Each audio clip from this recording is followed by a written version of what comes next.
Assalamualaikum warahmatullahi wabarakatuh.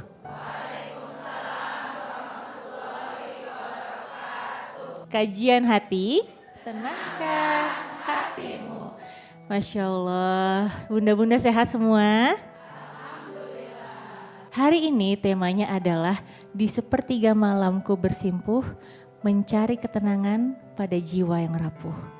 Aduh, Masya Allah ya. Kayaknya mungkin kita bisa langsung saja mulai tausiahnya Ustadz ya. Sepertinya bunda-bunda sudah tidak sabar semuanya untuk mendengar. Silahkan Ustadz. Bismillahirrahmanirrahim. Assalamualaikum warahmatullahi wabarakatuh.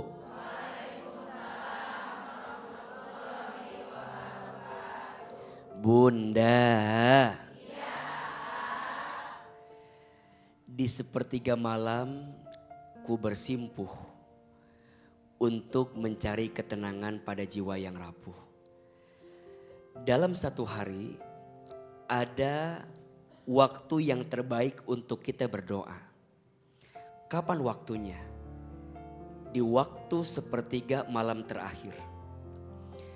Kalau bunda bertanya, "Aa, jam berapa kira-kira itu?" Dalam satu malam itu ada 3 sepertiga. Satu, ada sepertiga malam pertama, kira-kira jamnya jam 8, jam 9, jam 10. Ada sepertiga malam kedua jam 11, jam 12, jam 1. Ada sepertiga malam terakhir jam 2, jam 3, jam 4.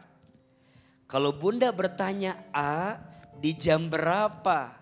Kalau kita mau sholat tahajud, mau berdoa, mau meminta kepada Allah, pilihlah di sepertiga malam terakhir. Kurang lebih antara jam 2, jam 3, jam 4. Disitulah Allah turun ke muka bumi. Allah mencari hambanya. Siapa di antara hambanya yang sholat tahajud?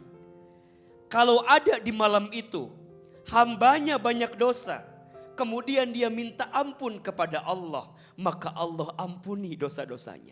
Sholat tahajud itu sholat yang kemuliaannya tak dimiliki oleh sholat sunnah yang lain. Hanya ada sholat tahajud yang punya 4 kemuliaan yang tak dimiliki oleh sholat sunnah yang lain.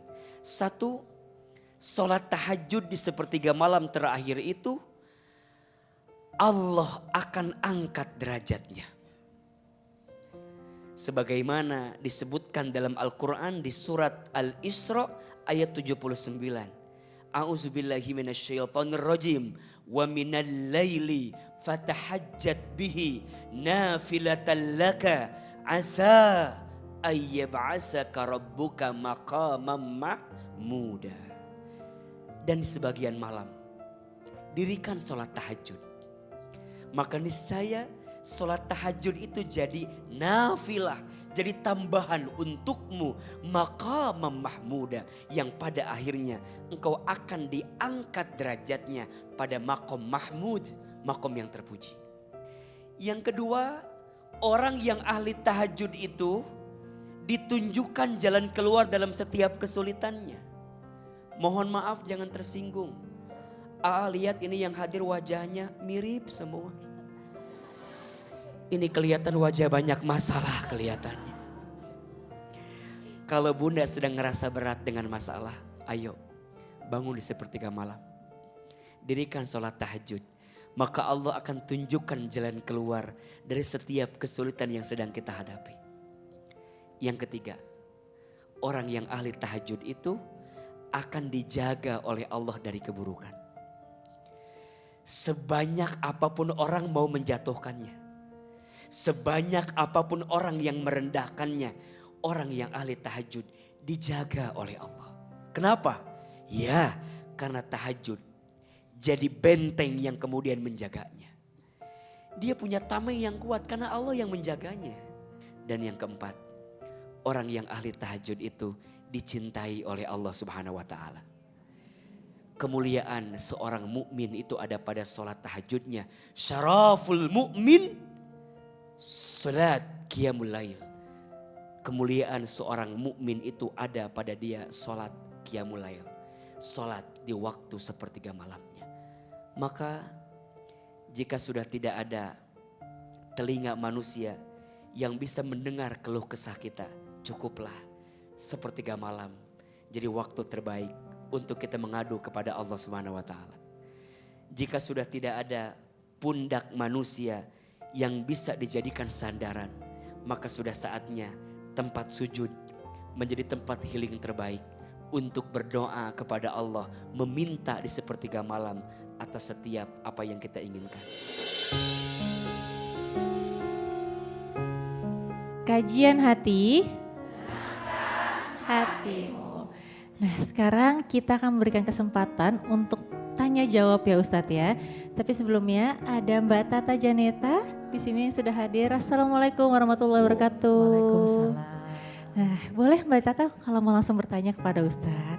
Bismillahirrahmanirrahim. Assalamualaikum warahmatullahi wabarakatuh. Ahilman. Waalaikumsalam. Waalaikumsalam warahmatullahi wabarakatuh. Saya Tata Janeta.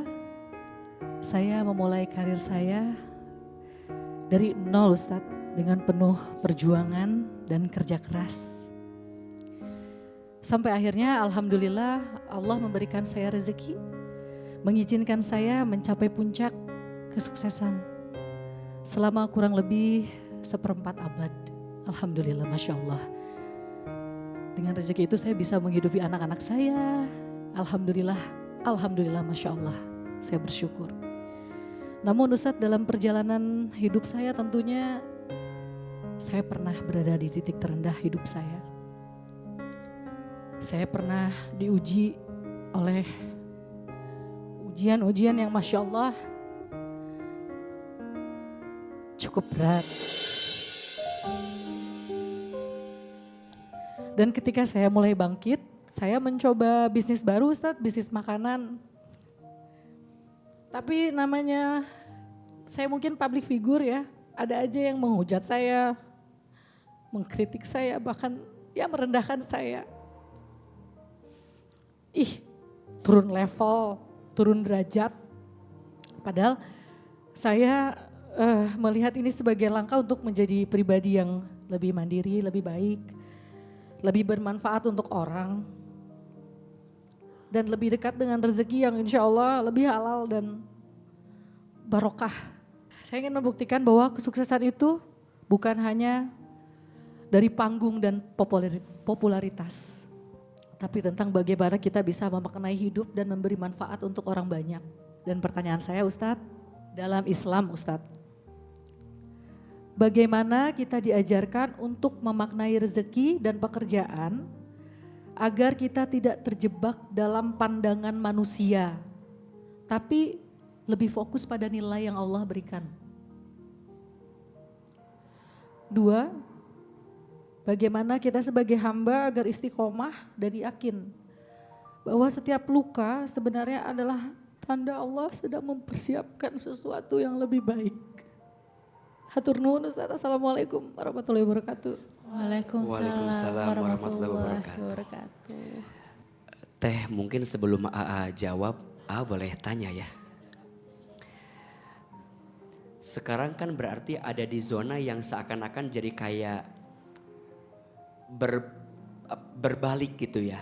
Dulu dengan hingar-bingar suara, lighting, cahaya.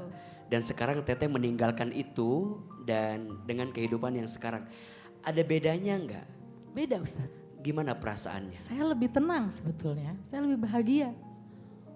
Walaupun mungkin orang melihat sebelah mata ya, apa sih jualan gitu. Tapi saya lebih tenang, saya lebih bahagia, saya bisa lebih banyak waktu bersama anak-anak, suami. Terus saya juga bisa alhamdulillah ya membantu orang-orang yang bekerja sama saya. Jadi dalam ibadah pun saya bisa lebih banyak waktu. Karena kalau dulu kan saya nyanyi bisa jam segini, jam 9 malam saya baru pulang. Besok pagi saya flight lagi kemana, nyanyi lagi, nyanyi sana sini, nyanyi. Sampai anak pun kadang-kadang ya jarang untuk ketemu saya. Jadi hikmahnya banyak. Lebih tenang sih saya Ustadz, lebih bahagia. Walaupun orang mungkin, kasihan deh loh gitu ya. Tapi alhamdulillah saya merasa lebih bahagia. Bunda, itulah hidup. hidup itu nggak di atas terus, juga nggak di bawah terus. Dikayakan belum tentu dimuliakan. Dimiskinkan belum tentu dihinakan. Dunia ini hanyalah permainan dan senda gurau. Wamal hayatud dunya illa la'ibun walahwun. Dan adapun kehidupan dunia hanyalah apa? Permainan dan senda gurau. Maka pesan AA, mohon maaf ya, yang sedang ada di atas jangan sombong. Yang sedang ada di bawah jangan putus asa. Bukan itu ukuran dunia yang sesungguhnya. Dunia ini hanyalah jembatan. Jangan pernah membangun istana di atas jembatan. Biarlah istana itu kita bangun setelah jembatan ini, yaitu akhirat. Betul?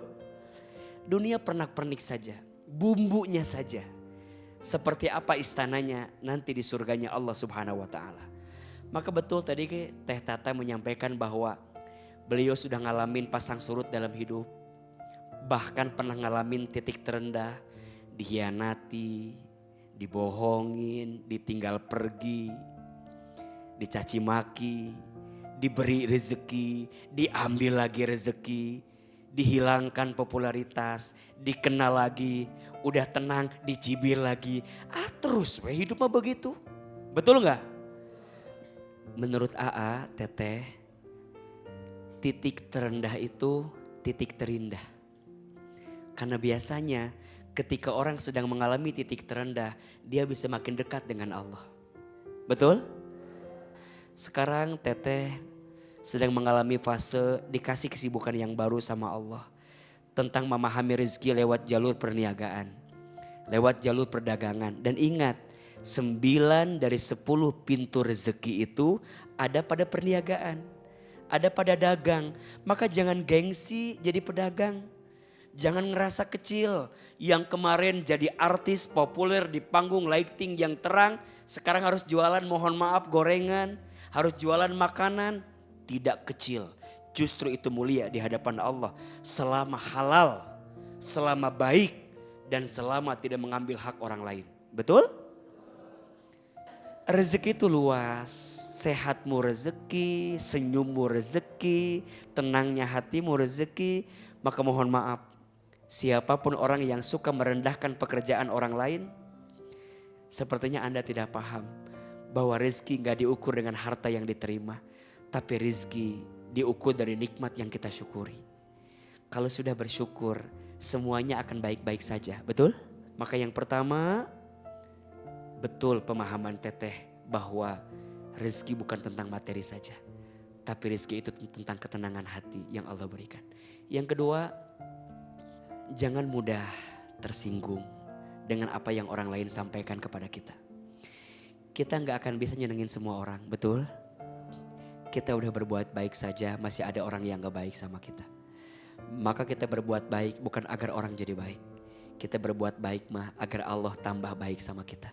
Maka bunda sayang, tenang aja. Badai pasti berlalu. Hujan pasti berhenti.